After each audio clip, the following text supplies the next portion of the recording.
Direct News TV. October 15, 2023.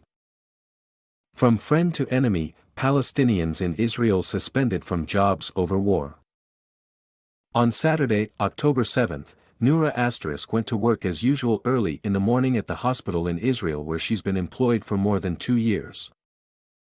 The Palestinian healthcare professional had taken a quick glance at the news, but in the rush to make it to work in time, she had not fully understood the magnitude of what was happening in the country, an attack by the Palestinian armed group Hamas on southern Israel that would leave at least 1,300 people in Israel dead.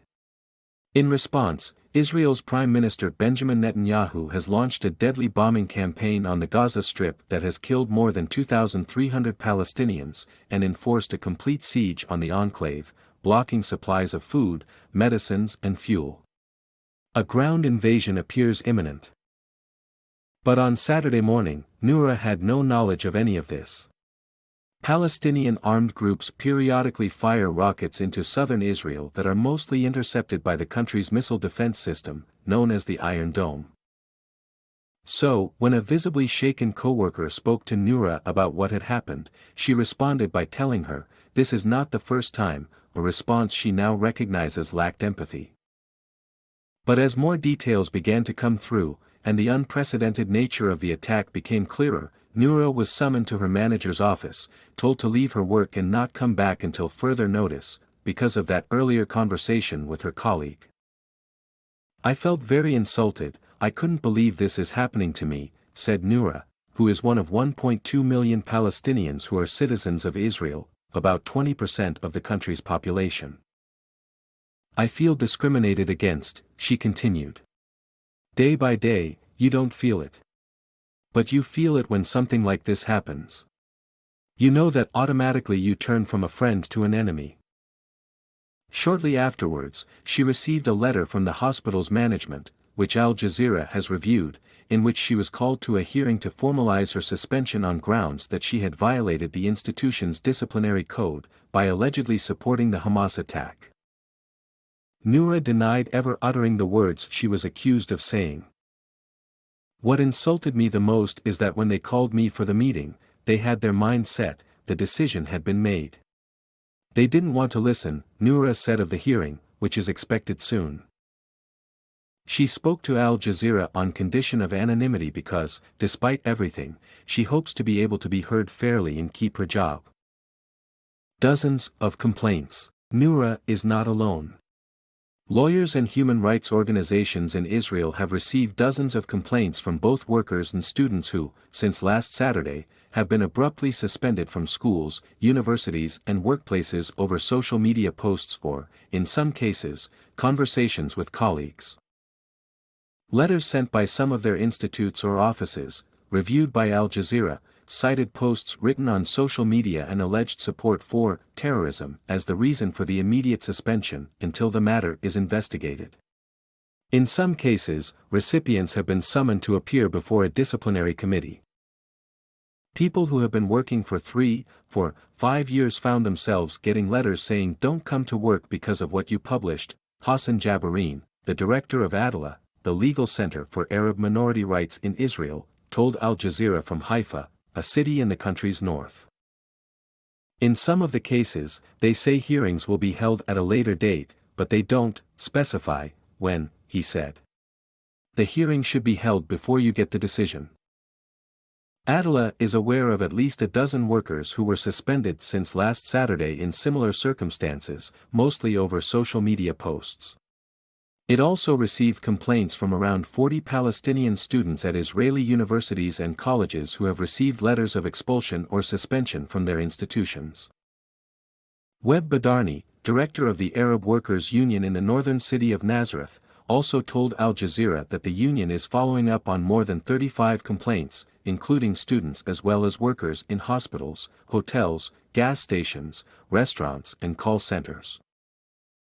In one letter seen by Al Jazeera, a company had summoned an employee to a telephone hearing to examine the possibility of terminating the employment with the company over posts that support terrorist activity and incitement. Incitement to terrorism is a serious charge that would need to be proven in court, said Salam Urshiad, a lawyer with Adalah. In our opinion, what is happening right now is not legal. Atmosphere of terror. Another health worker Al Jazeera spoke to in Tel Aviv said he was doing everything he could to keep a low profile, for fear of retribution. No one is talking about the situation. I'm being faced with grumpy and angry faces every morning considering I am the only Palestinian working there, he told Al Jazeera. The news is horrifying, but when I'm at work I try to put a face that everything is just news. I can't really express or talk about what's going on, he said. Since the last war, in 2021, everyone is keeping a low profile.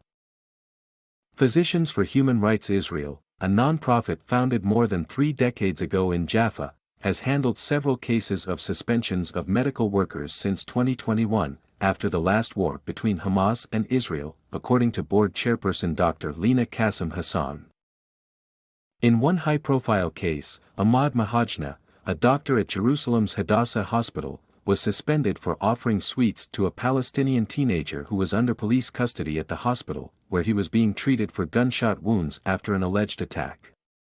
There is an atmosphere of terror, people are afraid, Dr. Qassem told Al Jazeera. She was scheduled to go on a bi-monthly visit to Gaza with her human rights group on October 12. That visit by physicians and psychologists this month was cancelled after the Hamas attack. Instead, she found herself treating patients evacuated from their homes in southern Israel. A local radio station interviewed her on her visit. In this interview, I said that what Hamas did is a war crime in my eyes, and also that I see that what Israel does in Gaza is a war crime, she said. 2 hours after the interview, I got a call from my employer, said Qassem, who also practices as a physician at a clinic. She wasn't asked to stop speaking to the media, but it was like a warning for me that I have to be careful, that they follow what I do. Palestinian citizens of Israel have historically faced systemic discrimination, including chronic underinvestment in their communities and, according to Adala, more than 50 laws that are prejudiced against them. Yet, racism has accelerated further, attorney Sawsan Zahir told Al Jazeera. What we are seeing now is something that we haven't seen before. The mere fact that you express your opinion, even if it's not necessarily incitement based on the criminal code, it's enough now to express any kind of support for not only Hamas, but the Palestinian people, she added. Zahir said people were increasingly afraid to speak Arabic in public. Keeping her head down is what Noura usually does too, she said. In every situation where there is an incident or something that happens, we try not to talk about it at all. We try to just to forget it, put it in the back of our heads because we know we will get judged if we say a word, Noura said. This time, it was my mistake that I replied. My name is Kingsley. Please like, share, subscribe and hit that notification bell so you can be the first to be notified whenever we post. You won't regret it.